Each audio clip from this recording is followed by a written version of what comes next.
He thought he had buried that mistake 7 years ago, but fate had quietly spent every day bringing it back to him. Noah Brooks stood near the edge of the ballroom, clutching a paper cup of lemonade in both hands as hundreds of guests moved around him beneath glittering crystal chandeliers. At 7 years old, he felt small among the sea of tailored suits, designer dresses, and polished marble floors that reflected the golden light overhead. The charity gala was being held inside one of the most luxurious hotels in Manhattan, a place where people spoke in quiet voices and wore watches worth more than most cars. Noah didn't belong here. At least, that was what he thought. His mother had spent the last week helping organize the event through the children's hospital where she worked. Olivia Brooks had volunteered for every extra shift she could find, and tonight she had no choice but to bring Noah with her. He sat quietly near the stage while she hurried between tables carrying folders and schedules, her worn flats clicking softly against the polished floor. Even after 7 years of sacrifice, exhaustion still lived behind her smile. Noah watched her from across the room. He always did. He knew how hard she worked. He knew she skipped meals sometimes when money got tight. He knew she smiled even when she was worried. Most of all, he knew she never complained. "You waiting for someone, kid?" An elderly man asked as he lowered himself into the empty chair beside Noah. The boy looked up and smiled politely. "Just my mom." The old man nodded. "She's working hard. She always does." The answer came without hesitation. The man studied him for a moment. "What about your dad?" The question was innocent. The effect was not. Noah's smile faded slightly. Across the ballroom, Olivia froze for half a second before forcing herself to continue walking. She had heard the question. After 7 years, it still hurt. Noah lowered his eyes to the cup in his hands. "I don't know him." The old man shifted uncomfortably. "I'm sorry, son." Noah shrugged, trying to appear older than he was. "It's okay." But then he added something that made the elderly man go silent. "I just wish I knew who my father was." At that exact moment, another man stepped into the ballroom. Conversations softened. Heads turned. Even people pretending not to notice noticed. Ethan Romano had arrived. At 44 years old, the Korean-American business magnate commanded attention without asking for it. His charcoal suit fit perfectly. His expression remained calm and unreadable. Power seemed to follow him wherever he walked. He greeted donors, shook hands, and exchanged polite smiles. Yet somehow, through the noise and movement of the crowded ballroom, his eyes drifted toward a small boy sitting near the stage. Noah was still staring into his lemonade, unaware that one of the most influential men in the city had just noticed him. Ethan couldn't explain why. There was simply something about the child that caught his attention. Something familiar. Something unsettling. Then Noah looked up. For a brief second, their eyes met across the room. And somewhere deep inside Ethan Romano, a memory he thought was long buried began to wake. 7 years earlier, Olivia Brooks sat alone in her apartment, staring at a small white plastic stick resting on the kitchen table. Outside, rain tapped softly against the window glass. The clock on the microwave read 11:47 p.m., but she had not moved in nearly 20 minutes. Her hands trembled as she wrapped them around a mug of tea that had long gone cold. The result was undeniable. Positive. Her heart should have been filled with joy. Instead, fear slowly settled into every corner of the room. Across Manhattan, Ethan Romano stood inside the top-floor office of Romano Holdings, gazing through floor-to-ceiling windows overlooking thousands of city lights. At 37, he had already built a reputation that made people lower their voices when they spoke his name. He valued control above everything else. Every decision calculated, every risk measured, every weakness removed. When Olivia called asking to meet the next morning, he immediately sensed something was wrong. By noon the following day, they sat across from each other inside a private dining room overlooking the Hudson River. Neither touched the food.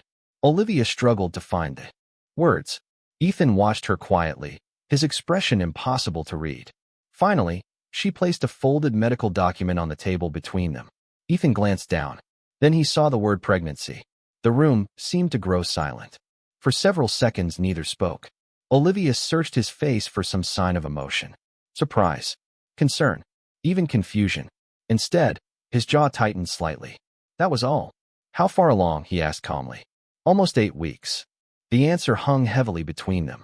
Ethan leaned back in his chair and stared toward the river. Tugboats moved slowly across the gray water beneath cloudy skies. Olivia waited. The silence stretched. Every second felt longer than the last. Finally, he turned back toward her. His voice remained steady. This cannot happen. Olivia felt her stomach drop. Ethan. No. His tone was not angry. Somehow that made it worse. You do not understand what this would create. She stared at him.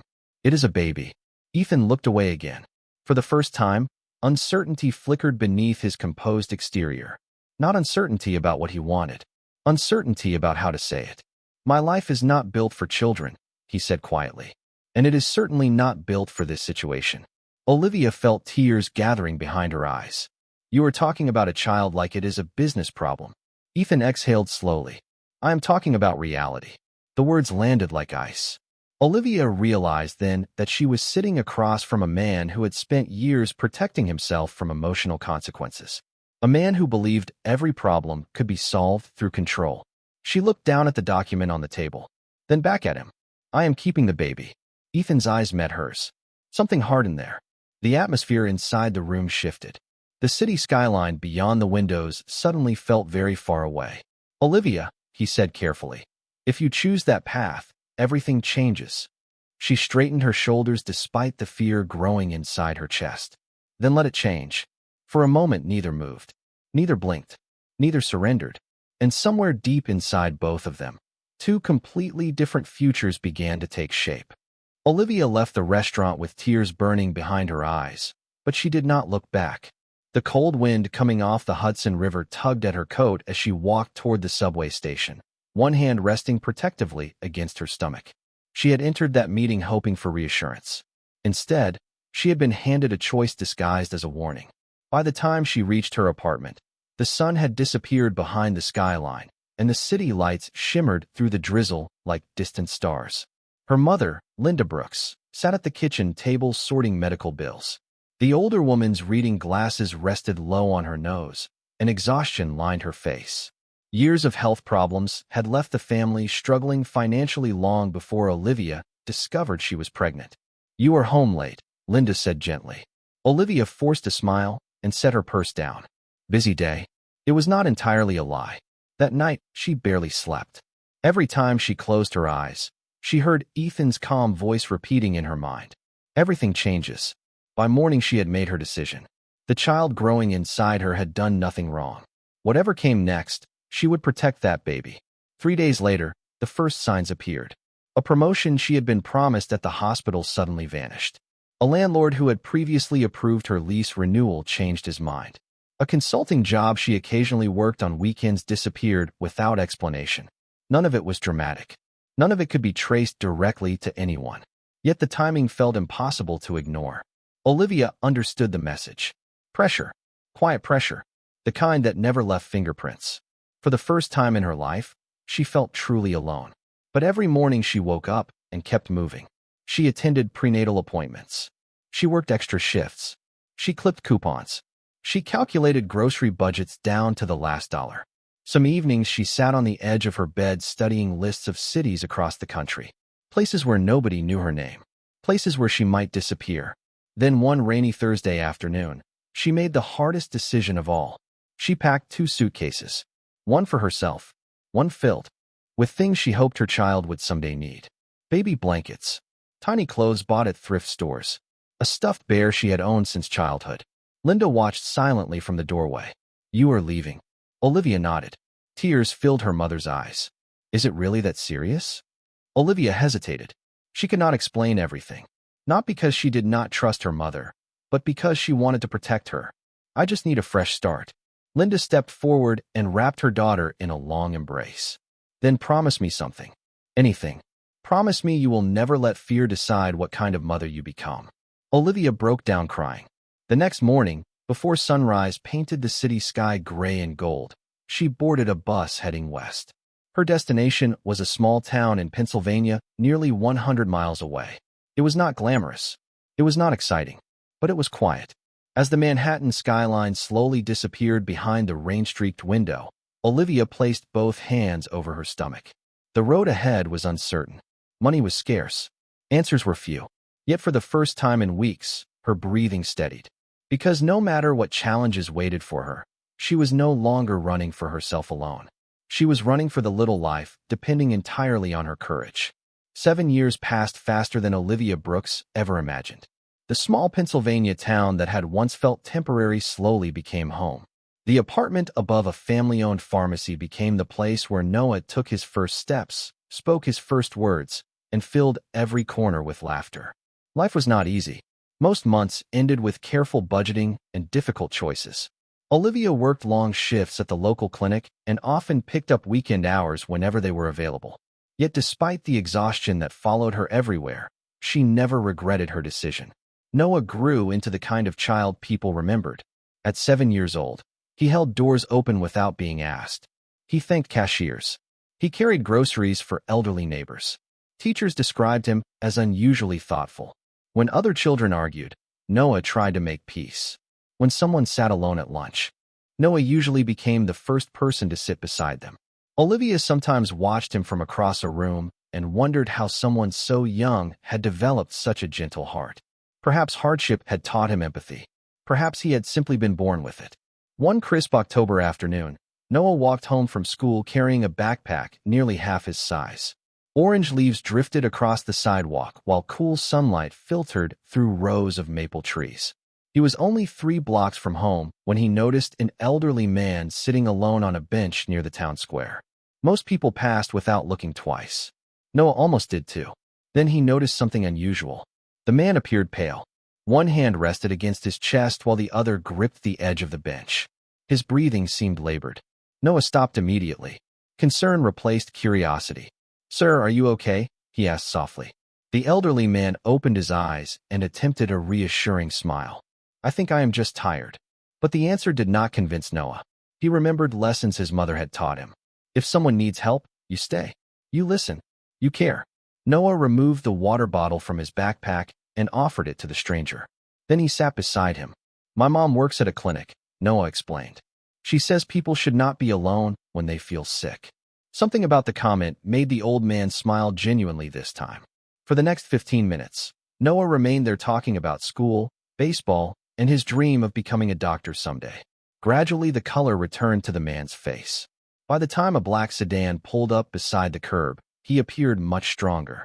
2 professionally dressed men stepped out and hurried over. Relief crossed their faces immediately. "Mr. Park, we have been looking everywhere for you." Noah blinked. He had no idea who the man was. The elderly stranger stood slowly and placed a hand on Noah's shoulder. His eyes carried a warmth that had not been there earlier. "Thank you, young man." Noah smiled. "You are welcome, sir." As the sedan drove away, neither Noah nor Olivia could have imagined that the man he had just helped was Daniel Park, the most trusted advisor. Ethan Romano had relied upon for more than 20 years. And that one simple act of kindness had just set something extraordinary into motion. 3 days after returning to New York, Daniel Park sat across from Ethan Romano inside a private conference room overlooking Midtown Manhattan. Rain traced slow paths down the glass walls while the city moved beneath a blanket of gray clouds. Ethan reviewed quarterly reports spread neatly across the polished table, but Daniel could tell his attention was elsewhere. Over the years, he had learned to recognize the subtle signs. The slight pause before turning a page. The distant look in his eyes. The silence that lingered longer than usual. "You seem distracted," Daniel observed. Ethan glanced up briefly. "I could say the same thing about you." A faint smile appeared on the older man's face. "Perhaps." He folded his hands. "I met someone recently." Ethan returned his attention to the reports. "That sounds unlike you." "A young boy." That made Ethan pause. Daniel rarely brought personal stories into business conversations. "What about him?" The older man leaned back in his chair. For a moment, his expression softened. "He reminded me that kindness still exists." Ethan said nothing. Daniel continued. 7 years old. Polite. Thoughtful. He sat with a complete stranger for nearly 15 minutes because he thought the man looked lonely. Ethan closed the report in front of him. Most children would keep walking. "Exactly," Daniel nodded. "But not this one." The room grew quiet except for the distant sound of rain against glass. Daniel described the encounter in detail. The park bench, the water bottle, the patient conversation, the concern in the child's eyes. As he spoke, something unexpected happened. Ethan found himself listening. Truly listening. What was his name, he asked. Daniel noticed the question immediately. Ethan almost never asked follow-up questions about strangers. Noah Brooks. The name meant nothing to Ethan, yet something about it lingered. Daniel smiled faintly. Good kid. Ethan stood and walked toward the window. Far below, yellow taxis crawled through wet streets. There are good children. Everywhere. Not like this one. Daniel's voice carried quiet certainty. You would have liked him. Ethan looked out at the skyline without responding. For reasons he could not explain, a memory surfaced. A rainy afternoon. A woman sitting across from him. Determined eyes refusing to back down. He pushed the thought away immediately. 7 years was a long time. People moved on. Lives changed. Yet that evening, after returning home, Ethan found himself thinking about the story again. The next morning, his executive assistant entered carrying a folder of charitable donation requests. Ethan normally approved them with little interest. Today was different. His eyes stopped on a single document. Children's Health Foundation Gala. Guest Volunteer Coordinator, Olivia Brooks. His hand froze. For a moment, the room seemed to disappear. The name stared back at him from the page. 7 years vanished in an instant. Ethan slowly lowered the folder onto his desk. Olivia Brooks. He had not spoken her name aloud in nearly a decade. He told himself it was coincidence. A common name. Nothing more. Yet something deep inside him whispered otherwise. Across Pennsylvania, Noah sat at the kitchen table finishing his homework while Olivia prepared dinner. Neither noticed the storm gathering far beyond the horizon. Neither knew that after 7 years of separation, fate had quietly begun pulling their worlds toward each other once again. 2 weeks later, the charity gala returned to Ethan Romano's thoughts far more often than he cared to admit. He told himself it was because of Olivia's name appearing on that document. He told himself it was simple curiosity. Nothing more. Yet curiosity had a strange way of growing when left unanswered. On a quiet Saturday morning, Ethan found himself accepting an invitation he would normally have declined. The Children's Health Foundation was hosting a small community fundraiser in Pennsylvania, and Daniel Park had encouraged him to attend. Good causes deserve support, Daniel had said. Ethan suspected there was more behind the suggestion, but he agreed anyway. By noon, black SUVs rolled into the small town. The contrast between Ethan's world and this place could not have been greater. There were no towering glass skyscrapers, no luxury penthouses, just tree-lined streets, family-owned businesses, and neighbors who still greeted each other by name. The fundraiser was taking place in a public park decorated with colorful banners and folding tables. Children ran across the grass while volunteers served lemonade and hot dogs. It felt strangely peaceful. Ethan walked through the event with polite professionalism, shaking hands and listening to presentations. Then he saw him. Noah Brooks sat beneath a large oak tree, helping a younger child assemble a toy airplane. The younger boy appeared frustrated. Noah remained patient. He explained each step carefully, encouraging him whenever a piece did not fit correctly. Ethan stopped walking. Something about the scene held his attention. Daniel noticed immediately. That is the boy I told you about. Ethan said nothing.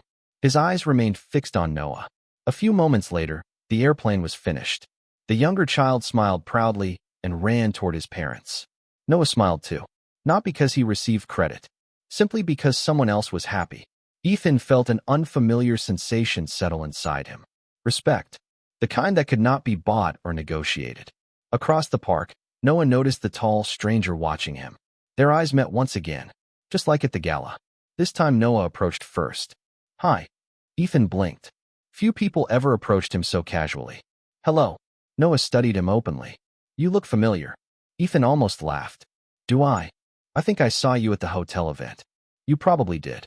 Noah nodded thoughtfully. My mom helped organize that one. Ethan felt his pulse slow for a moment. Your mother was there? Yeah. Noah smiled proudly. She helps people all the time.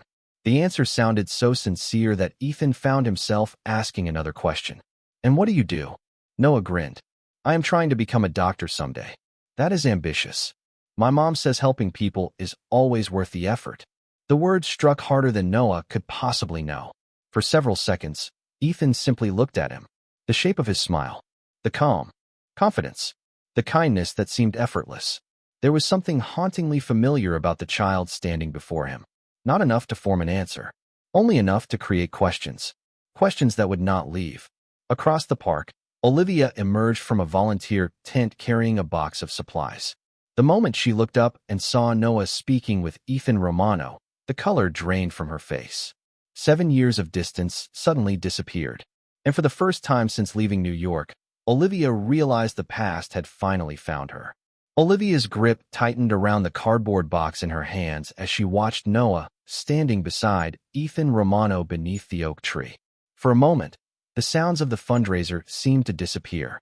Children laughing, volunteers talking, music playing softly through portable speakers. Everything faded into the background. 7 years of carefully built distance suddenly felt fragile. Noah was smiling. Ethan appeared calm. Neither of them understood the truth standing between them. Olivia forced herself to breathe and walked toward them. Every step felt heavier than the last. "Noah," she called gently. The boy turned immediately. "Mom." His face brightened. "I was talking to Mr. Romano." Ethan's eyes met hers. The years had changed both of them. Olivia looked older, stronger somehow. The softness he remembered had been replaced by quiet resilience. Ethan himself carried more gray at his temples than before. Yet the moment felt strangely familiar, like opening a book and discovering a chapter that had never truly ended. "Olivia," he said. Her name sounded different coming from him after so long. "Mr. Romano." Her answer remained polite but distant. Noah glanced between them. "You know each other?" Olivia forced a small smile. "A long time ago." Ethan studied her expression carefully. There was no warmth there. No anger either. Just caution, the kind earned through experience. After a few moments, Olivia guided Noah toward another activity station while Ethan remained where he stood. Daniel Park quietly approached. "That is her, isn't it?" Ethan did not answer immediately. He continued watching Olivia from across the park. "Yes." Daniel folded his arms. "And the boy?" Ethan's gaze shifted toward Noah. The child was helping another volunteer collect empty cups from picnic tables. No one had asked him to do it. He simply noticed the work needed doing. "I do not know." Yet even as he spoke the words, uncertainty lingered. That evening, after returning to New York, Ethan sat alone in his penthouse office overlooking the city skyline. The lights stretched endlessly beyond the windows. Normally work occupied every spare moment of his attention. Tonight was different. He found himself thinking about Noah. The boy's smile, his mannerisms, the strange sense of familiarity that refused to disappear. Finally, Ethan pressed a button on his desk phone. Within minutes, a trusted investigator entered. Ethan slid a small piece of paper across the desk. Written on it was a single name, Olivia Brooks. The investigator glanced down. "What would you like me to find?" Ethan looked back toward the city. "Everything." 3 days later, a thick file arrived. Ethan opened it expecting simple answers. Instead, every page deepened the mystery. Employment records, medical certifications, rental agreements, school enrollment forms. 7 years of ordinary life. 7 years of hard work. 7 years of sacrifice. There were no luxury homes. No hidden wealth. No powerful connections. Olivia had raised Noah alone. Every document told the same story. Long shifts. Modest income. Endless responsibility. Ethan slowly turned another page. Then another. The weight settling in his chest grew heavier with each one. Because nowhere in hundreds of pages was there any evidence she had ever asked him for anything. No phone calls. No letters. No legal claims. Nothing. She had simply disappeared and built a life on her own. For the first time in many years, Ethan Romano found himself staring at a file without speaking. And for the first time in 7 years, a question he had spent a lifetime avoiding finally demanded an answer.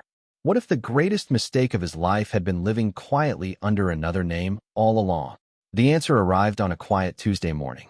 Ethan Romano had reviewed contracts worth hundreds of millions of dollars without hesitation. He had negotiated complex deals, made difficult decisions, and faced challenges that would overwhelm most people. Yet as a sealed envelope rested on the corner of his desk, he found himself staring at it for nearly 10 minutes before opening it. The DNA report had been conducted legally and voluntarily through information available during a family medical assistance program connected to the foundation. Ethan had told himself he only wanted certainty, nothing more. Now certainty waited inside a single document. Finally, he opened the envelope. The words were simple. Probability of paternity, 99.99%. Ethan sat perfectly still. The city skyline stretched beyond the glass behind him, but he no longer saw it. His eyes remained fixed on the page. Noah Brooks was his son. The realization settled over him slowly, like a weight he could not escape. For 7 years, the child had celebrated birthdays without him, learned to ride a bicycle without him, started school without him, lost teeth, won awards, grown taller, laughed, cried, and dreamed of becoming a doctor without him ever knowing. Ethan lowered the report onto his desk and closed his eyes. Memories returned with painful clarity. Olivia sitting across from him, the determination in her voice, the warning he had delivered so confidently. Back then, he had believed control could solve everything. Now the truth stood before him in black ink and official signatures. Olivia had protected Noah alone. She had carried every burden herself. Not because she wanted to punish Ethan. Not because she expected anything from him. She had simply chosen her child. Later that afternoon, Ethan drove to Pennsylvania without informing anyone except Daniel Park. The small town looked exactly as it had during the fundraiser. Children rode bicycles along quiet streets. Neighbors waved from front porches. Life moved at a pace entirely different from Manhattan. Ethan parked across from the clinic where Olivia worked and remained inside the car. He watched through the windows as she moved from room to room helping patients. She looked tired. Not defeated, just tired. The kind of exhaustion earned through years of sacrifice. Nearby, Noah sat on a bench outside finishing homework while waiting for his mother. Every few minutes he looked up toward the clinic doors and smiled whenever he caught sight of her. Ethan watched silently. Something inside him broke open. Not dramatically, not all at once. Just enough for him to finally understand what he had never allowed himself to see. Olivia had built an entire world around protecting their son, and she had done it without bitterness, without revenge, without demanding recognition.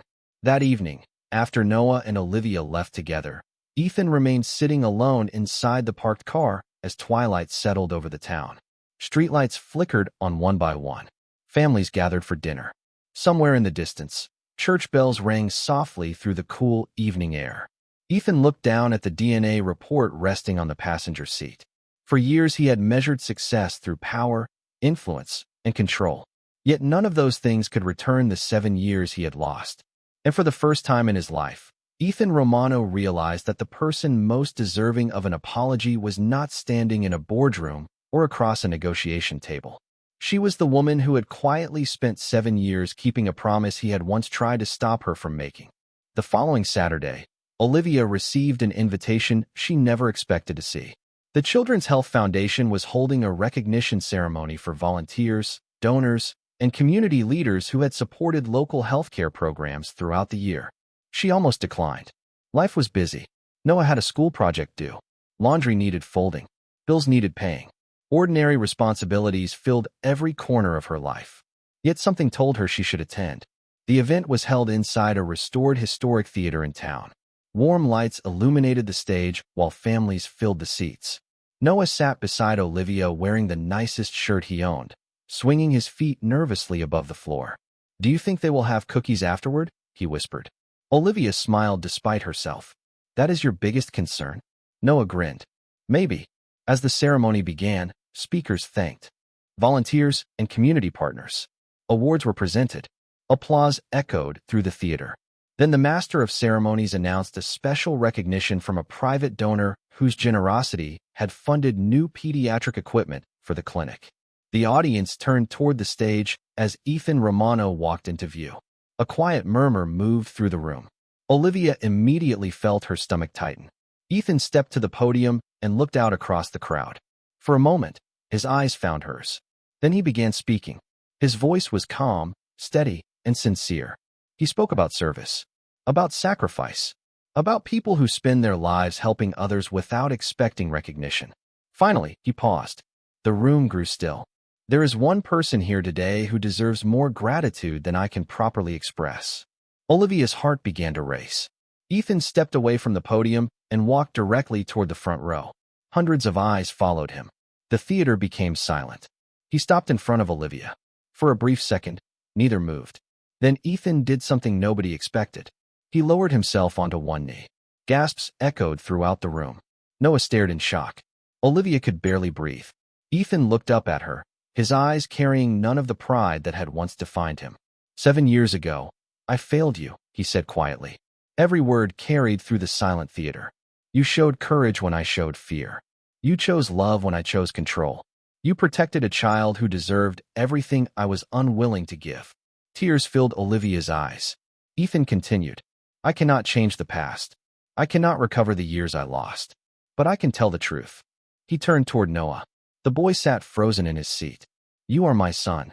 The words seemed to stop time itself. Noah's eyes widened. Olivia covered her mouth. Ethan looked back at the child. And if you allow me, I would like to spend the rest of my life earning the chance to know you. The silence lasted several seconds. Then Noah slowly stood. The entire theater watched as he stepped forward. Nobody knew what he would do. Noah looked at Ethan, then at his mother. Olivia nodded through tears. Finally, Noah reached out and took Ethan's hand. No dramatic speech followed. No grand celebration. Just a small hand holding another. Yet somehow it felt bigger than anything else in the room. Because at that moment, power meant nothing. Wealth meant nothing. The only thing that mattered was the family that had finally found its way back together. And that day, everyone in that theater remembered what dignity, forgiveness, and love truly looked like.